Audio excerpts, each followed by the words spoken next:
Good morning. May it please the court, President Judge Del Ricci, honorable judges of the court, county officials, colleagues, family, and guests. It's my pleasure to present this memorial minute for my friend, mentor, and colleague, Neil Hurowitz. He passed away in May of 2019 at the age of 86. Neil was married for many years to his illustrious wife, Joanne, had a devoted daughter, Dawn, son-in-law, Alex, and two grandchildren, Leah and Aiden, who revered him. That's important, but only the beginning. Neil was born in Philadelphia, raised in Lower Merion. His dad was an attorney.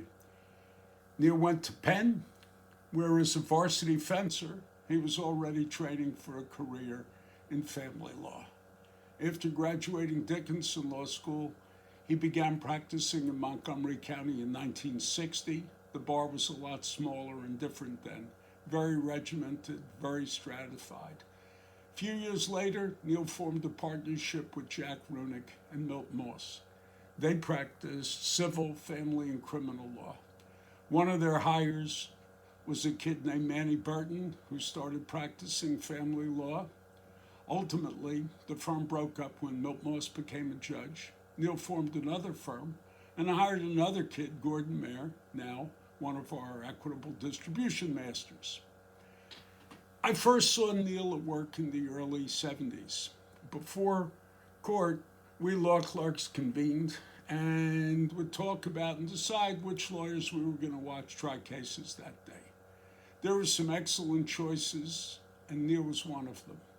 He'd walk in with his client, be it a not-so-dependent spouse or an allegedly impoverished surgeon, and start the drama as to why the dilettante should receive more support or the surgeon pay less. The ultimate divorce lawyer's dilemma. Neil looked and sounded the part too. Always well-dressed and coiffed, he had this very distinctive voice that commanded attention. He was courteous, knew the rules of evidence, and had a great demeanor. In 1971, he was the Montgomery County Trial Lawyers Association Lawyer of the Year. 1980, as every good divorce lawyer needs to know, was the year of the establishment of the divorce code, which pretty much tripled the amount of work lawyers had to do on cases. Our Neil, he was there at the ready. He not only spoke at numerous seminars about the code, but wrote the first of his 7 books. It was a layperson's guide to the new statute and entitled, Your Fault, My Fault, No Fault. Great. It was timely and it sold. His other books included the Support Practice Handbook, which is still being published in new editions. In 1994, Neil was recruited to join what was then the firm of Astor, Weiss and Newman. He was counsel there until his death. Neil, during the course of his career, tried many jury trials, but family law turned out to be his home address.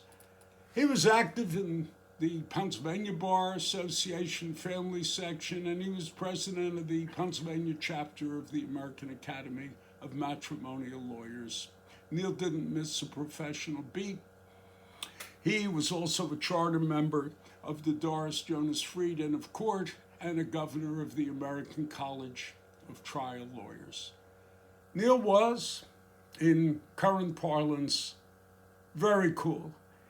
He enjoyed life and its pleasures, from horseback to barstool riding. Although he was never sore from the latter, maybe somewhat from the former, but never from the latter. He knew everything about so many disparate things: clothes, wine, tequila, knives, scotch, restaurants, watches, pens. You name it, he knew it.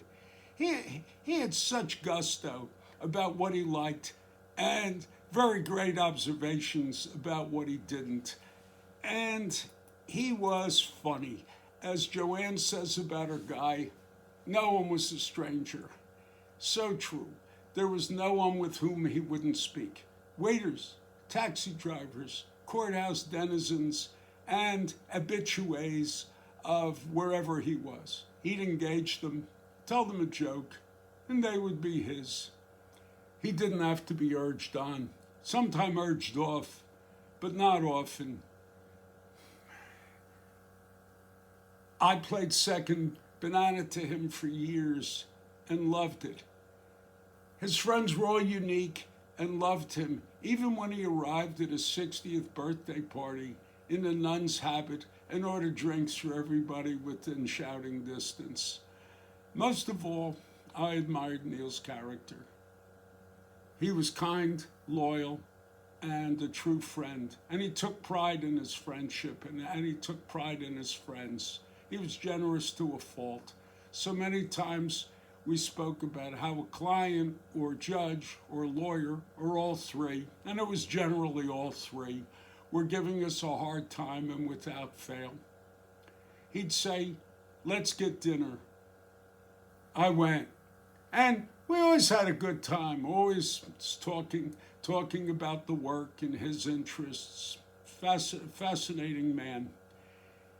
He told me that every life is punctuated by the dash between one's date of birth and the date of death. Neil stressed that it was the quality of the existence between those dates that make a life well lived. Profound. Really profound. A toast to Neil for mastering the dash with the life of personal and professional excellence. Judge Del Ricci, I respectfully move that this memorial minute be transcribed and made part of the record of the court and of our excellent Bar Association, and that a copy be delivered to the family of our colleague and friend. Thank you.